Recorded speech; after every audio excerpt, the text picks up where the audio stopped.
शास्त्र कहता है ना जातो जासा अभिज्ञाता, कहते हैं जो किसी के द्वारा जाना नहीं जा सकता है उसे अभिज्ञात कहते हैं। और एक बार पुरंजन जीव ने अभिज्ञात सखा को साथ में ले लिया और महाराज लेने के बाद किसी सुंदर नगर की तलाश करी और सुंदर नगर की तलाश करी और कोई नगर इसे पसंद नहीं आया, पसंद नहीं आया तो क्या कहते हैं महाराज, तब उसने हिमालय के दक्षिण दिशा में एक और दरवाजे वाले नगर को देखा।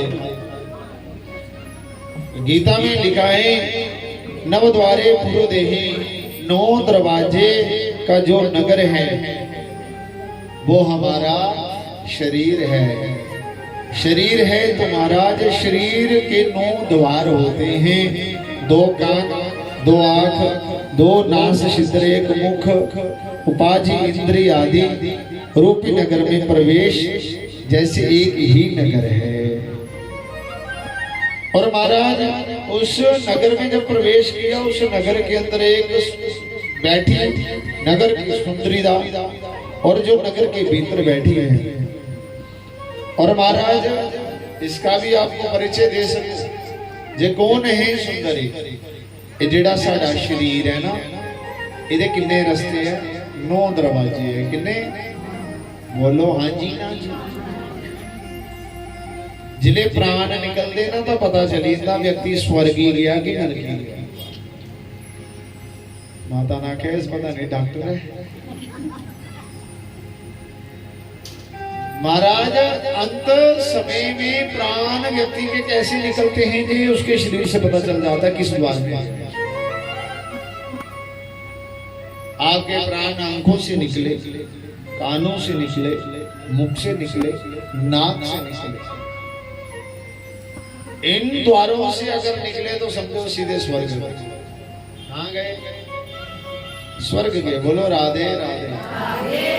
अरे ऐसे नहीं, आगे वाले तो बोल रहे हैं, पीछे वाले मस्ती मार रहे हैं। बोलो राधे राधे।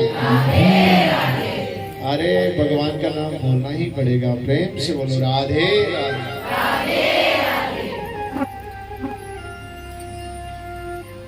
और महाराज जैसे आंखों से प्राण गए, कानों से गए, नाक से गए, मुख से गए, ये सारे स्वर्ग की ओर जाते हैं। मल मूत्र विष्ट हो जाने का मतलब ऐसे प्राण नहीं निकलते। एक बिच्छू के डकने से जितनी दर्द वेदना होती है और 1000 बिच्छू जब एक साथ इकट्ठे कटे तो शरीर से प्राण निकलते हैं, ऐसे नहीं निकलते। तभी आंखों से निकल जाती है लार, नाक से, मुख से। देखना कभी किसी व्यक्ति को आखिरी समय किसी की लार निकल जाते तो सीधा, किसी को तो मल मूत्र हो जाता है तो महाराज क्या, तो सीधे नरक द्वार में गया।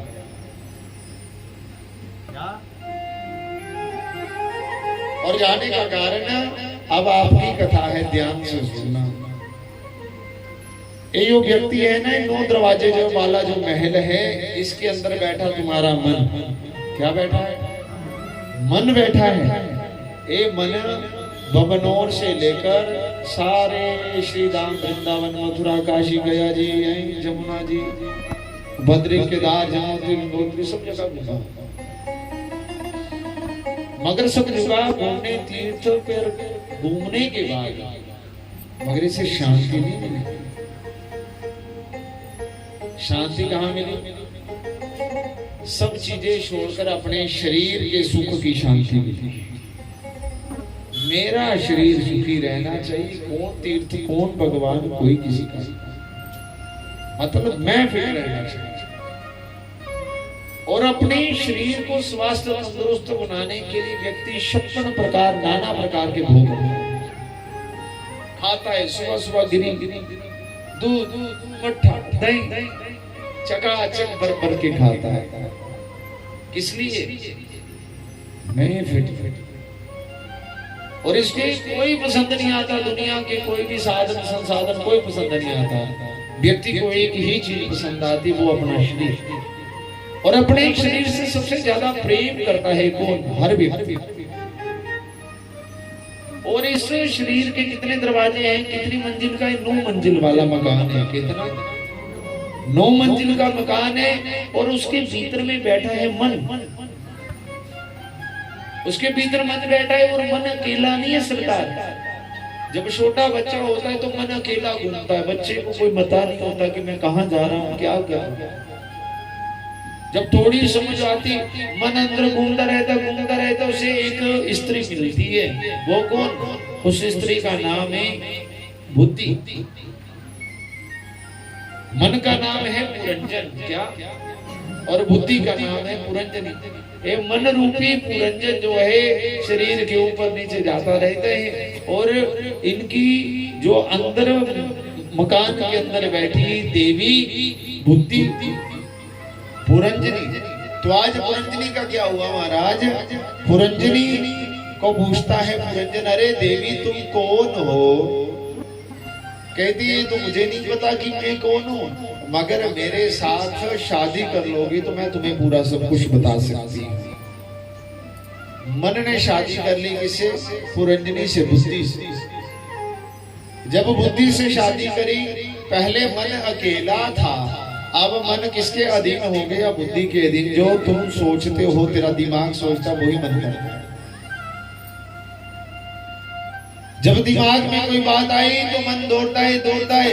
कहती मैं शादी करूंगी मगर मैं अकेली नहीं हूं, मेरे साथ 11 लोग हैं। कितने? बोलो 11। एक दाया बंदा दुनिया विच आया, इत्थे आके की कमाया, दसो केड़े वेले राम ते आए।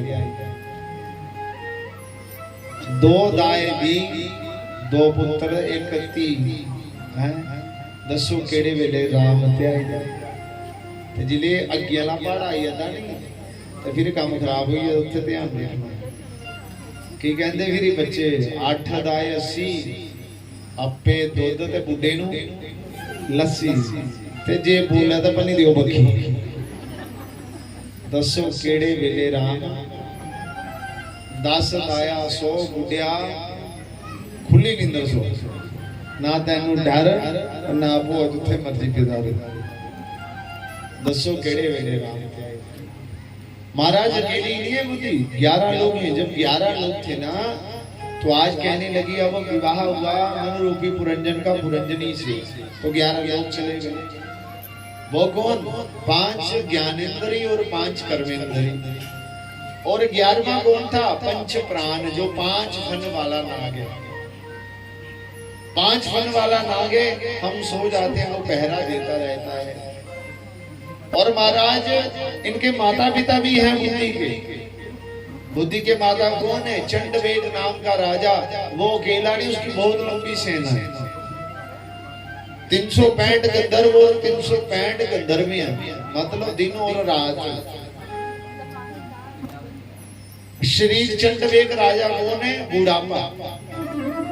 बुढ़ापा सच गड़वाए, लड़ता रहता है। बुढ़ापा सच गड़वाए। और महाराज जब बुढ़ापा आ जाता है तो मृत्यु देवी आपको बता देती है, अरे तूने पूरी जवानी ऐसे निकाल दी, बचपन निकाल दिया, अब परमात्मा का नाम ले ले। तो मृत्यु देवी पहली घंटी बजाती है। जब पहली घंटी बजाती है तो पहली घंटी की जैसे आवाज आती है तो महाराज व्यक्ति को क्या होता है? बाल सफेद हो जाते हैं। क्या होते हैं? मृत्यु देवी कहती अरे तुमने बहुत कार्य किया, अब तेरे बाल सफेद हो गए, परमात्मा का नाम ले, परमात्मा का भजन कर, समय बर्बाद कर दिया। तो बंदा क्या कहता? अरे अभी तो मैं जवान हूँ, परमात्मा का नाम नहीं लेना, कलर मेंट कर लेना, पहले से भी काले, पहले कोई ये काला काला हो गए तो सारे काले, मगर परमात्मा का नाम नहीं लेना। फिर मृत्यु देवी आती है, अरे बाल सफेद तुम्हें बता दिया, परमात्मा का भजन कर। मृत्यु देवी दूसरी घंटी बजाती है। जैसे दूसरी घंटी बजाती है तो महाराज आंखों से दिखना कम हो जाता है। जब कम हो जाता है, तूने बाहर को बहुत देखा, अब अंदर को देख। कहती नहीं, अभी तो मैं जवान हूँ, ऊपर लगा लेते हैं। क्या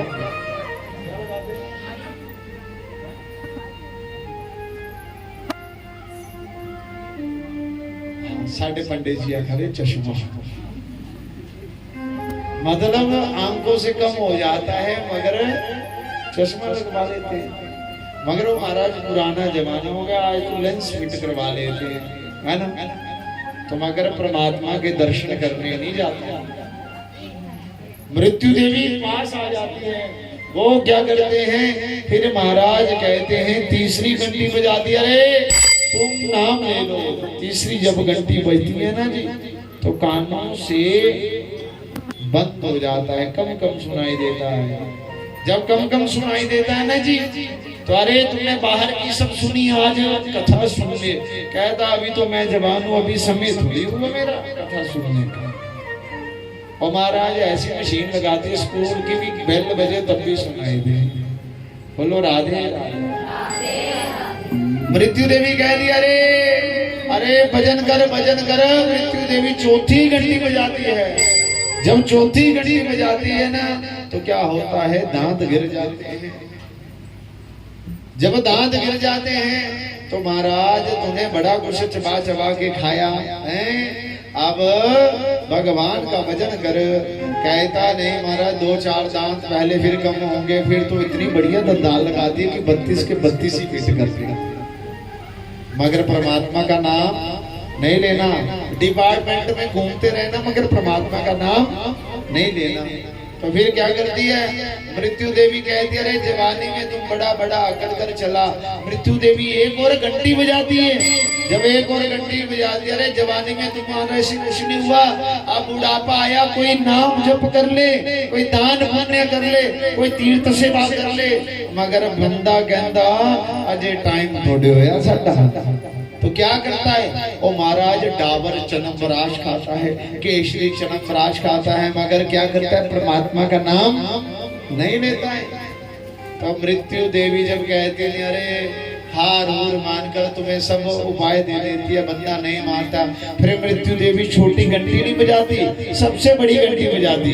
जब बड़ी घंटी बजाती तो फिर क्या हो जाता है, राम नाम फिर सत्य होता है। यही सत्य रहता है। कहते अब तुमने कुछ नहीं करना। सच्चिदानंद भगवान की जय, मोर मुकुट वंशी वाले की जय। राम राम राम राम राम, श्री राम राम राम राम राम राम।